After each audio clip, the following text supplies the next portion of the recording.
Hi folks, and welcome to the Ace Tanker for the FV4101, or the Charioteer as it's known in-game. This is the Tier 8 British tank destroyer, and with that, let's get into the history, because it's not a tank destroyer.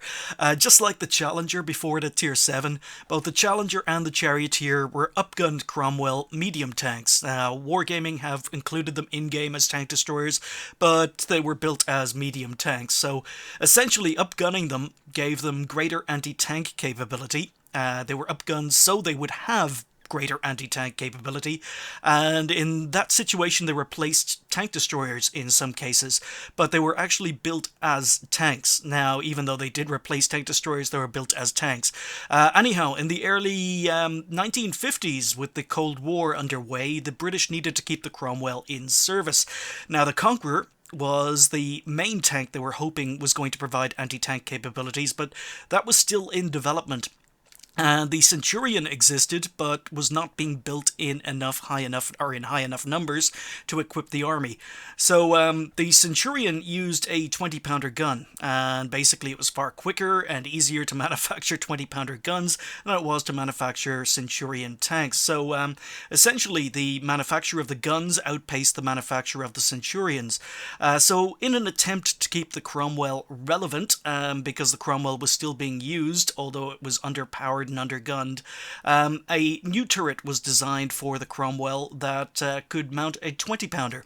Now, the turret ring was widened, the turret became taller, and it became longer in order to fit the 20-pounder, but because of weight limitations, the armor on the turret had to be reduced to just 20 to 30 millimeters thick. Essentially, it was a Cromwell designed to have a much smaller turret. The hull couldn't support the weight of the gun and an armored turret. So, essentially, the turret ended up being very, very under-armored as a result of a Cromwell hull, but that also led to another problem, because the Cromwell was designed to carry far, far less weight. And also, with a bigger gun, it meant that the shells were larger, so there wasn't a lot of room in the Cromwell hull for ammunition. So the hull machine gun was removed. Normally there was a machine gun here. The hull machine gun was removed. The machine gun seat was removed in order to fit more ammunition in the tank, but even with those changes, the vehicle could still only carry 25 rounds of ammunition, so it couldn't carry a lot of ammunition. Now, even so, even though it did have some issues with no turret armor and very, very little ammunition, the need for the tank basically, as a stopgap, but while the Centurion was still being built, the Conqueror was still being developed, and the need for basically Cromwells to have bigger anti-tank or better anti-tank capabilities, it led to an order for 630 of them in 1951. So essentially, the need was about 630, and they entered design phase in 1951, they entered production in 1952, and between 1952 and 1954, 442 of them were built before the project was cancelled in favour of the Centurion, which was now being manufactured in larger numbers. So, there weren't as many built as originally planned, just 442 out of the 630 originally planned, but even so, with the ones that were built, only a very, very small number of them actually entered service with Cromwell's armoured cores with the British Army, mainly as a stopgap, as I say, before they were replaced with the Centurion. So very, very few of them actually entered active service.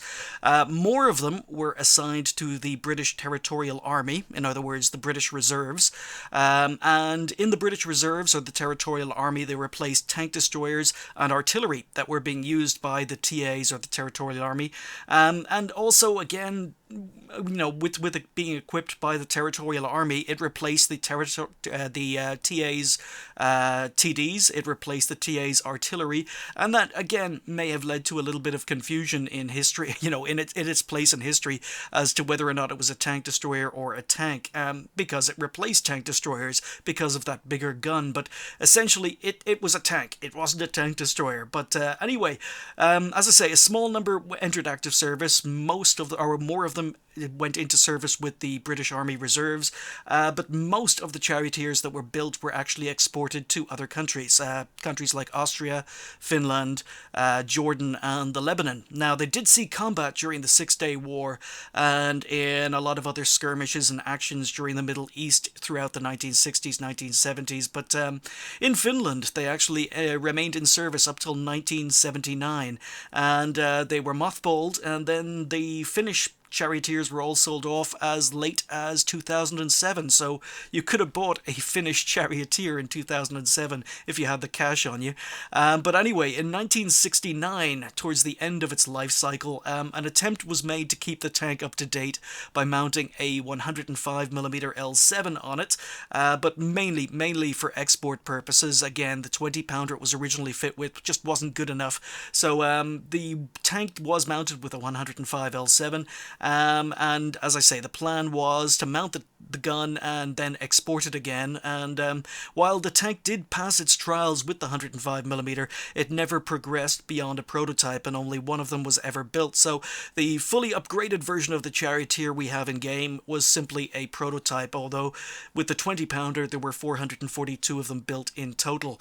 Now in game, I actually do love this tank. I really do love this tank. I mean, it's a TD in-game, even though it's a medium tank, but it has a turret. Now, even though it's got a turret that's, basically gives it a higher profile, it's taller than a Cromwell, the Cromwell isn't really a big tank, so this isn't, even with its bigger turret, it isn't a big TD by TD standards, so the camo rating on the tank is actually okay. It gets 10 degrees of gun depression, it gets very nice penetration, so it comes standard with APCR, although in real life it fired Sabot armor piercing, but 268mm of penetration, absolutely awesome for a tier 8 TD. 390 damage is a little bit on the low side. It's not great alpha, but it's got a decent rate of fire. It also comes with HESH. So it's premium ammunition HESH, which gets you an amazing 210mm of penetration, gets you up to 480 damage, which is good for finishing off low health armor or low armored targets towards the end of games, but can penetrate and do a lot of damage against most of the tanks it faces.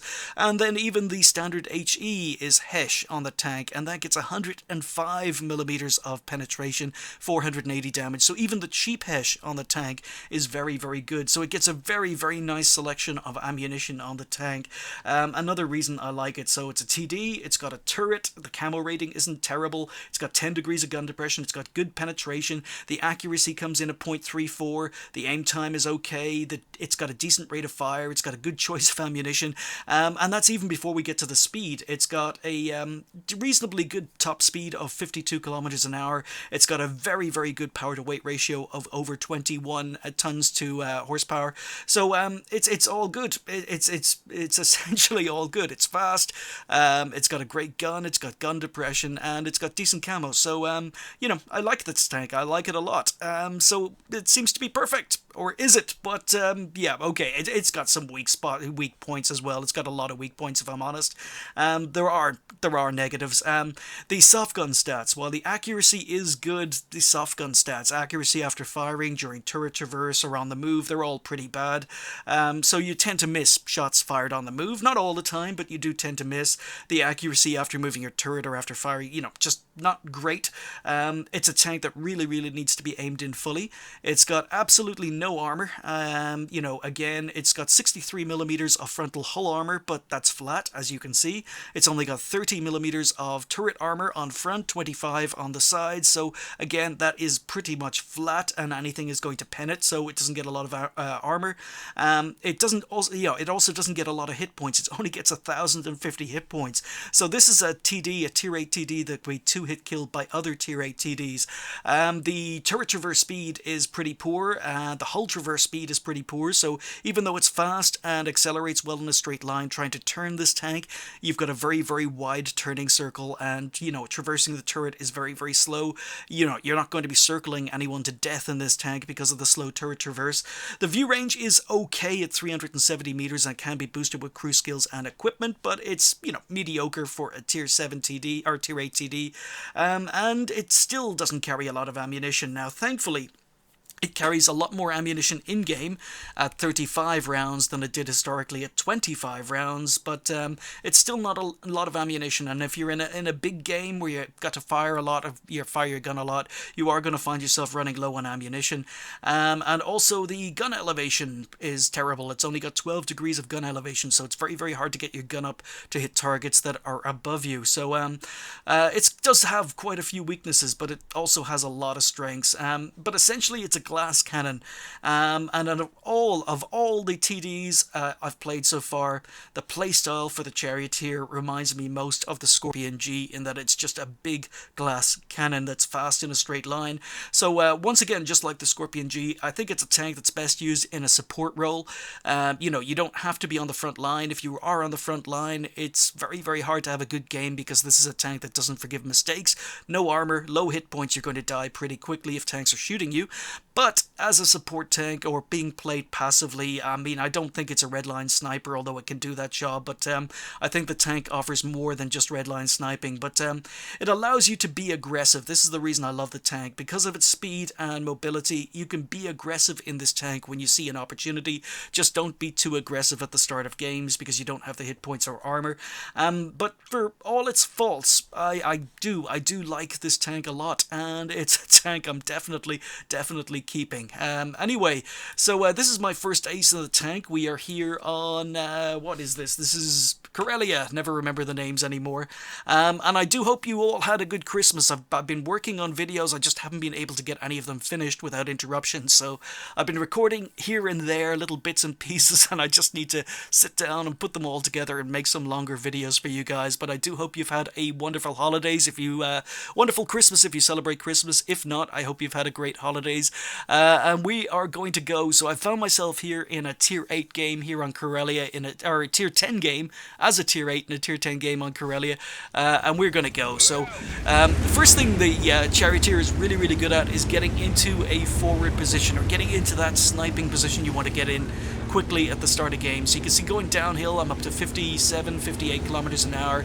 Then on flat ground, we slow down to our top speed of 52. So I'm going to try and advance into a position where I'm going to be within render range of enemy tanks when they're spotted. But I'm not going to be playing front line. I'm playing support, not going to be playing red line. I'm just going to get close enough to see enemy tanks, and then hopefully get some damage in. So we're going to move up, set up here. And as you can see, I've got this thing set up as a medium tank. I'm not using a camo net and binocs, although they are perfectly viable choices if you're a passive type of player who prefers playing passively. You can use binocs and a camo net on this tank, but I've got my gun rammer, I've got my coated optics, because I like playing this tank a little bit more aggressively. So we're just going to move up, wait for targets of opportunity. There's a Rheinmetall Panzer sitting down in the valley below me, and if he decides to start poking, I may get spotted, so I'm a little bit wary about that. But in the meantime, our 1390 goes ham. Don't know what he's doing. He's going in with no support, but he has spotted a Jagdpanther 2, and we get our first damage in. Now you can see the alpha damage is quite low. We only get 387 damage done there for a tier 8 tank destroyer. That's not great, but you can see the rate of fire. We're reloaded, waiting, and we're going to try and get some more damage in. So the camo rating on that IS-3 was quite good, but we get one shot in, 395. Okay, so seem to be averaging close to it, and that guy gets into cover, because you can see the aim time. I'd moved my tank, I'd moved my turret. The aim time just wasn't quick enough, didn't reduce the reticule down quick enough to get a shot into the T-34. But I'm starting to get, itchy feet here. There are tanks on the hill behind me. Yeah, okay, I'm going to turn around, see if I can reverse back so that these guys on the hill are in render range. T-44 is playing with rocks here, but don't want to block him. Want to get out of the way. Oh, someone took a shot at him, so he's being spotted. So there is still a Rheinmetall Panzerwagen down there, and he's the guy I don't want to be spotted by, because if he spots me, I'm just going to start getting shot by the hill. The enemy team have taken the hill. T-44 is, he's being annoying, but okay, he's getting out of the way.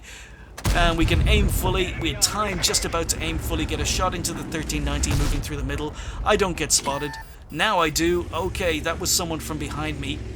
Yeah, I just got spotted from behind me, T-44, but just reversing back into cover because I don't want to get shot by the hill. And my turret traverse not quick enough to deal with the T-44. AMX 1390 gets a blind shot. Oh, that was not good. 1390 gets a blind shot into me, and I just didn't have the aim time to put a shot back into him. But Panzerwagen's up here, and we could sneak a shot into him. Now, if I had known I was going to get a shot on that guy, I probably would have switched to Hesh, gotten more damage out of that shot, but he's still on a lot of health. You can see that he's on a lot more health than I am. So this tank really doesn't get a lot of hit points, but I'm wondering if the 1390 is back. And we put a shot in. Didn't see that impact the ground, but he doesn't seem to have lost any more health there. Maybe he did, maybe he didn't, but he's sitting there. We can put a shot in. 414. Nice high roll. And he's still sitting there. Oh. Yep, okay, we're reloaded. Is he going to poke? Yeah, it looks as if he's going to poke, so we can finish him off. The Rheinmetall Panzerwagen down in the valley is gone, and now we can be aggressive. And this is what I mean. This is a TD that allows you to be a little bit more aggressive when you need to. You can start off passively, but try and support other tanks, try and move up.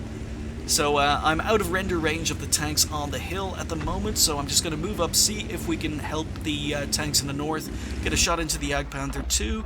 So we do have 10 degrees of gun depression, and unfortunately shooting before being fully aimed caused that to bounce off the roof of the Jagdpanther 2, but our reload is good enough to be able to put another shot in and get into cover. So Jagdpanther 2 goes down. There's just a T-34 up here.